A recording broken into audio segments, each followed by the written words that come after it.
alisin na ho natin ito, mga kababayan. Gusto nyo po ba yung murahan? Ano? Tatry ko ha. Susubukan ko ng maigi na ma-stop kapag ka magmumura na ho, mga bossing. Talagang Gina Jiho dito, mga bossing, si Erwin Tulfo Ang kontrata o ang Ayan daw po, si Erwin Tulfo, mga kababayan, ito po ay panahon nung dating Pangulong Duterte.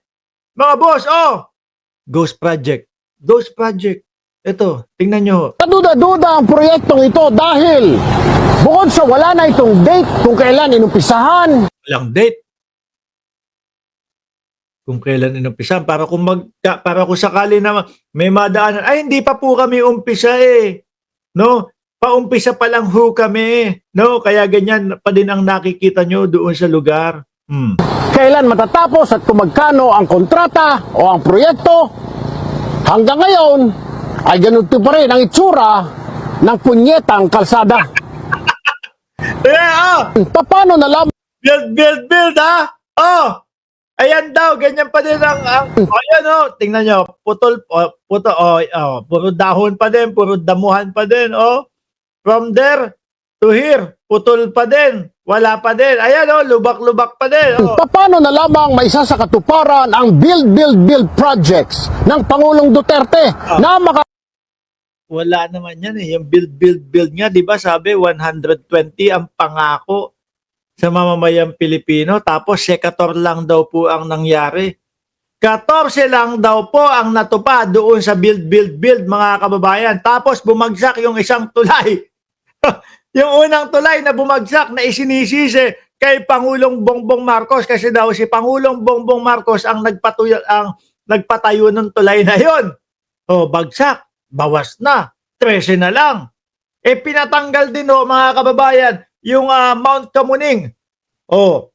Ilan na lang? 12 na lang. No? Tapos ito, kamakailan lang may bumagsak na naman tulay. Anak ng tipaklong na yan. 11 na lang ang natira. Lahat parang yung tipo bang, sige, okay na yan. Pansamantagalan na yan. No? Pansamantala na matagalan na. Yung tipo bang bara-bara lang. Basta may maipakita tayo na proyekto sa mga mamamayang Pilipino at magmuka na 120 ang ating build. Larga mo na yan. Sabi ni Yoma, 2 tulay na sir ang bumagsak. sabi pa ng mga DDS dati, tatak Duterte yan. Gaganon. Tatak Duterte yan. Di ba? Gina G pa, galit na galit pa. Tatak Duterte yan. Tapos kayo nagsisibag sa akin.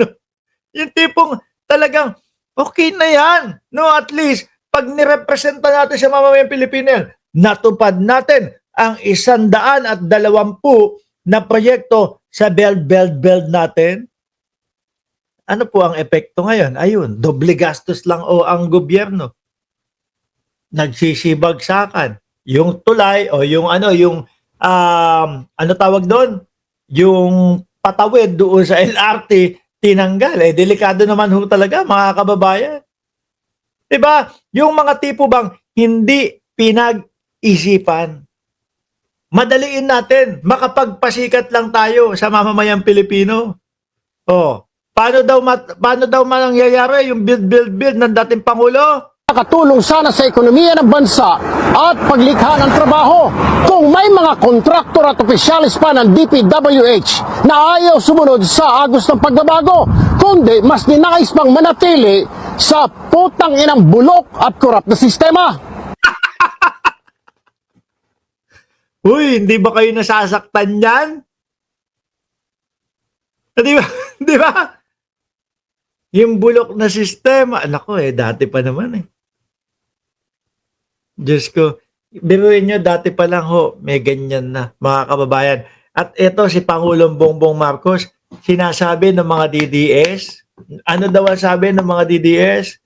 Naku, tignan mo si Bongbong Marcos, kunyari lang yan na nanguhuli, kunyari lang yan na gaganyan-ganyan. Pero ang totoo, siya yung korap. Ganun daw. Sabi pa ni Baste, naku, walang hahabulin dyan sa mga yan. Manood ka, watch and learn, Baste. Di ba? Pero inyo, ang Pangulo na nagpapaumpisa. Ang Pangulo na ang sumisiyasat. Ang Pangulo na ang pumupunta pisikal doon sa mga lugar para hagilapin yung mga ghost project. Sasabihin pa ng mga DDS, naku, si Bongbong Marcos yan eh. Siya talaga yan eh. Yung po bang mga DDS na yan, may mga utak pa?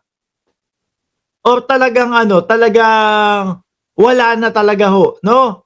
Yung tipong uto-uto na lang po talaga, mga kababayan.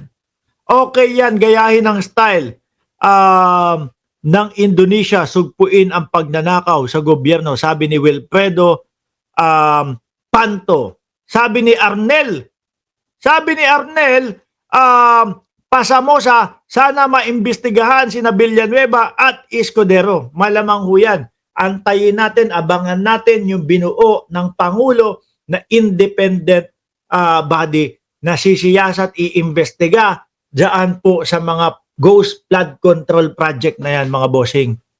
Sabi nung kaibigan ko na si Paulo Saizon na naka-Rolex, dati pang may ikinaso si Trillanes sa pamilya ni Bongo. Diba? Napalingon ako doon sa maluto. Biruin mo ba naman? Galit na galit ho, mga kababayan. Diba? Tapos si Marcoleta, yari. Marcoleta, yari ka dito kapag ka ikaw paloko-loko kay Erwin Tulfo. Ngayon, alisin na ho natin yan, mga bossing. Alisin natin, gagalit si Erwin Tulfo. Alam nyo po ba na hindi lang si Erwin Tulfo ang nagagalit ho, mga boss? Eto pa, yung kapatid naman po, no? Yung kapatid naman na si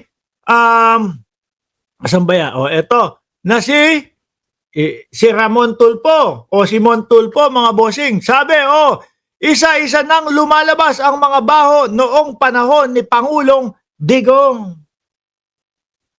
Natutuwa ako doon sa mga DDS eh. No? Banat ng banat doon sa flood control. Yung mga DDS. No? Galit na galit kay Pangulong Bongbong Marcos. Galit na galit doon sa mga kontraktor. Kaso, nung sinabi ni Bato, kailan po ba kayo nag-umpisa na maugnay doon sa mga flood control? Sabi nung Diskaya, si Sara, mga mga 2016. Si Bato, hindi mo alam talaga kung kakampi ng dating Pangulong Duterte to eh. Doon, laglag na naman. Ang dating Pangulong Duterte, laglag na naman ang mga Duterte. No? Hindi mo alam kung ano ipipinta no mukha ni Bato de la Rosa. Kailan ba kayo nag-umpisa doon sa mga flood control project, etc.? Mga 2016 po. Gustong linawin ni Bato, baka magbago yung sagot ni Sara Diskaya. 2016 po talaga.